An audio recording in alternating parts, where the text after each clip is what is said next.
Just a few short weeks ago at the NHL draft, the Montreal Canadiens got the ball rolling when they made a blockbuster trade acquiring what they hope will be a franchise defenseman for the next decade. And then after that, they made several more excellent moves. So today we're going to take a look at the new look Montreal Canadiens. Hey everybody, welcome into Clearing the Bench, is your one-stop shop for hockey content.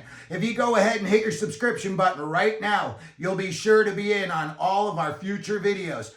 Well, for months and months, there have been rumors about Noah Dobson, the New York Islanders' right shot defenseman, and that he was on the trading block. The Montreal Canadiens were not one of the teams that I had heard in the rumors where he could possibly be going. So when they made the trade for him, I was a little bit surprised. But now that I look at the deal afterward, I think it was an excellent move for not only the Canadiens, but also the Islanders, who got a big haul in the deal.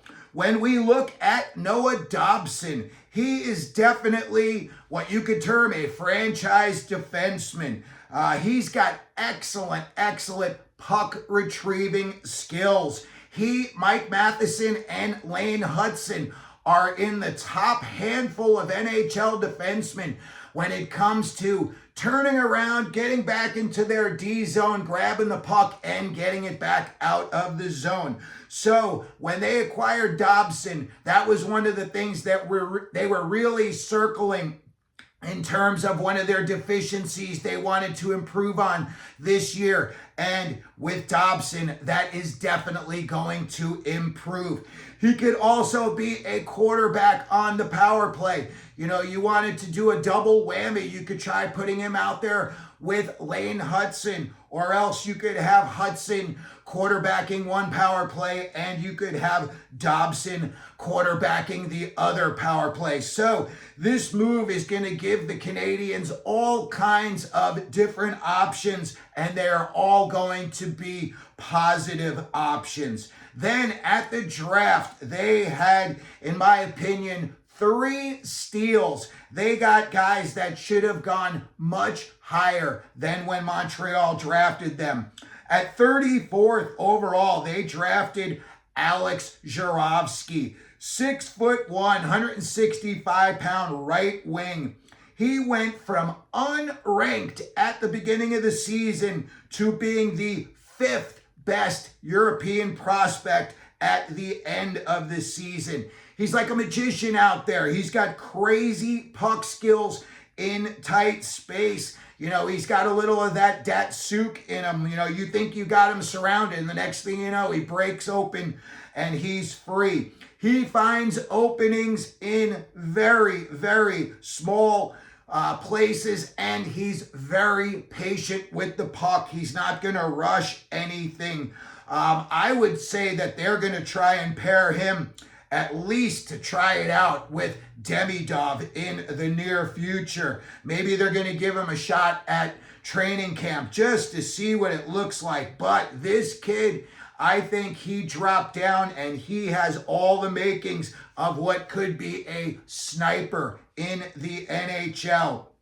Then they drafted one of my favorite players this draft, Bryce Pickford of the Medicine Hat Tigers. He went undrafted last year, and then he just exploded this year. 6', 190-pound right shot D. Very responsible in his own end. He moves the puck very well, and as the WHL found out, he can score. He had goals in 13 straight WHL playoff games, and he broke Chris Letang's previous record of 12 straight games.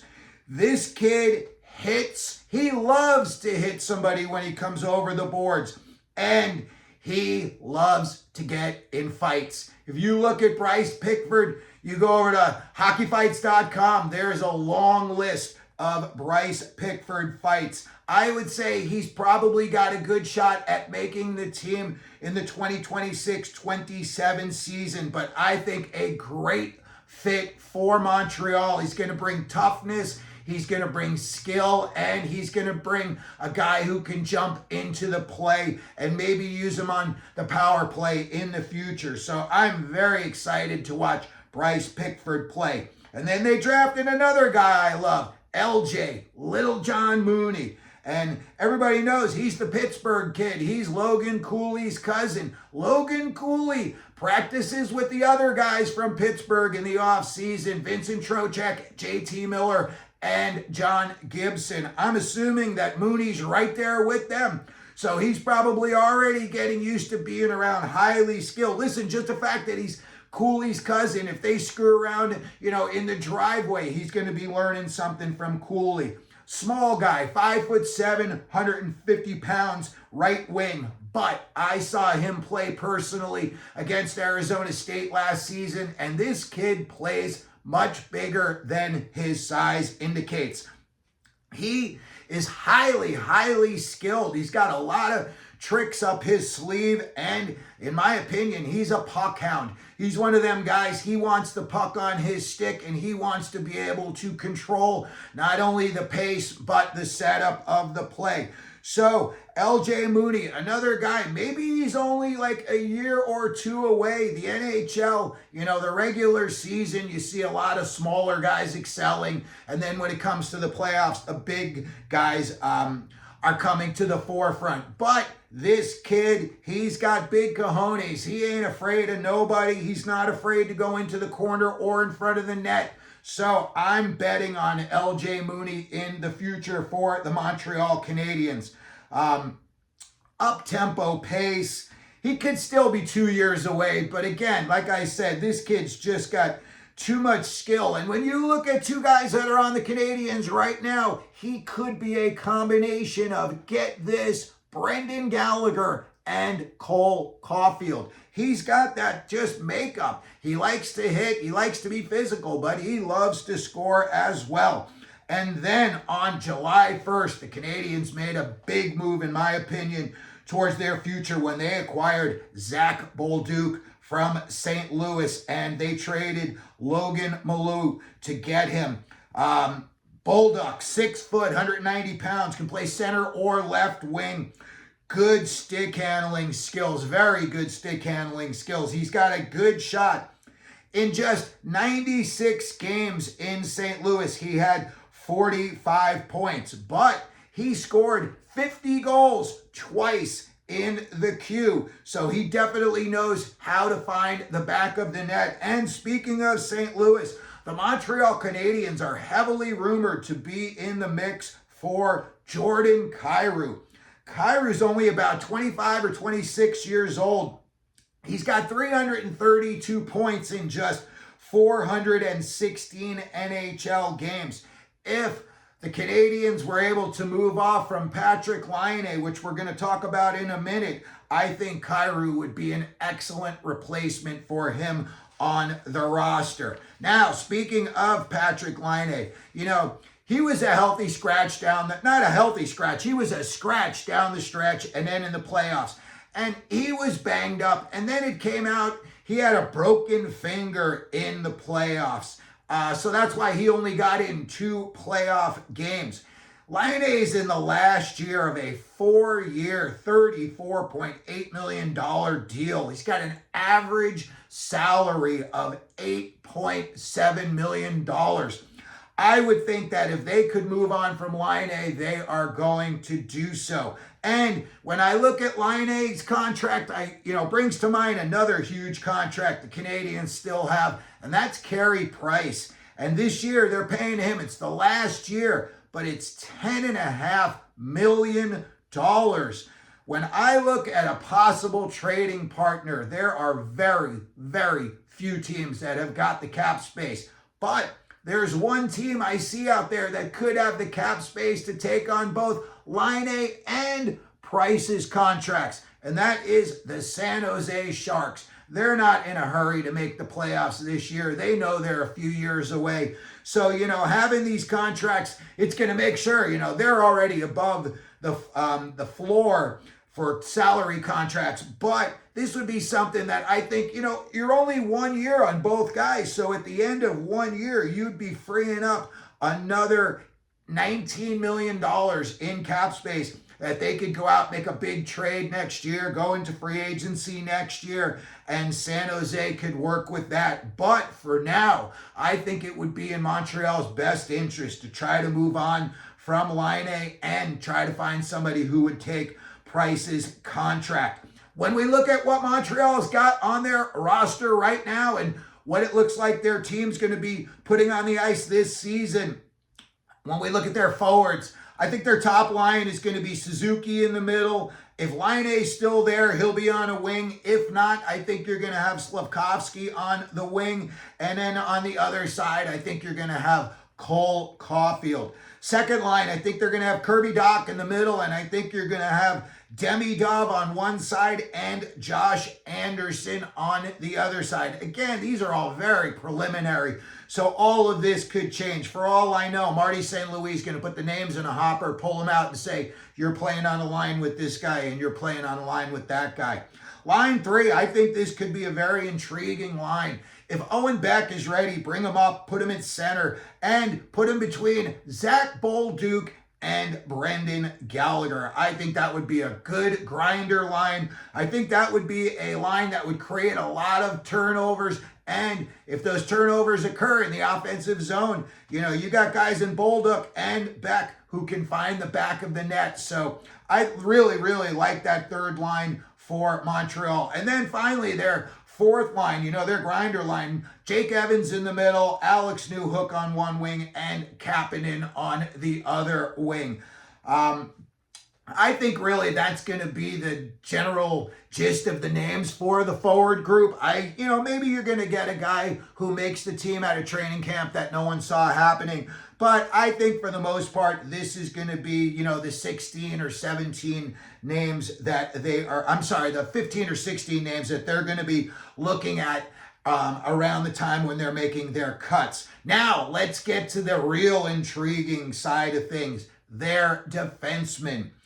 You got Noah Dobson on the first pair. He's a right shot, and I'm going to just go ahead and put Laine Hudson, a left-hand shot, on the first line defense for the Canadiens. I think when you look at that pair, you would really, really have to look far and wide around the NHL to find a better potential pair than these two.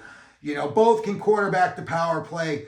Both of these guys, if you had to, you could put them out there on the penalty kill. They're smart enough that they know what to do and where to be in position. So I think Montreal's in excellent shape, not only on their first pair D, but first and second quarterbacks on the power play. Second D line I've got is Matheson, who, by the way, is in the last year of a contract at $4.875 million. So that could free up even more money going into next offseason.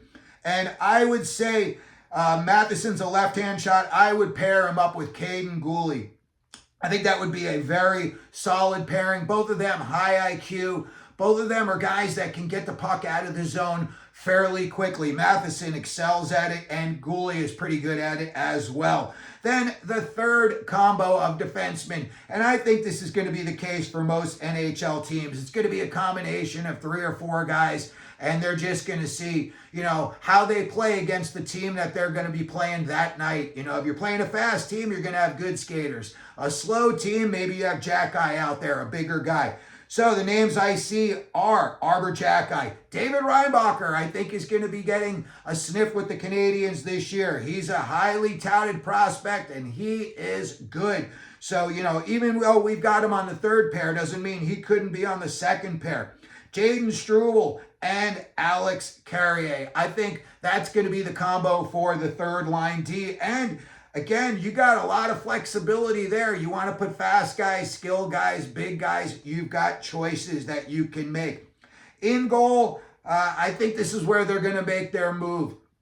They're up against it. They're $5 million over the cap right now. So I think they're going to have to make a move or two to get some guys off the roster. Maybe if they can do something like we talked about with Laine or Carey Price. But you've got Sam Montembeault. He's got 2 years left at $3.1 million a year.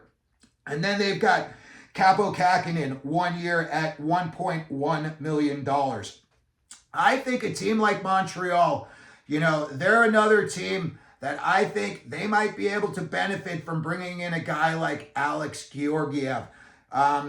Again, he won 36 games in 2 years in a row for Colorado. And as good as Colorado was, they were winning games at that time more by shootout than they were with good defensive play. So, he's used to playing with a team in front of him that makes some costly mistakes and some turnovers in their zone that may cause him, to really have to spring into action. But with a team like Montreal in front of him, especially now you got Dobson to go with Hudson, I really think that a guy like Georgiev could really help Montreal. I do think they're going to be a playoff team again this year. When I saw the big jump that they took last year, and now that I see what they've done off season, I think the Montreal Canadiens are definitely going to be in the playoffs this upcoming season.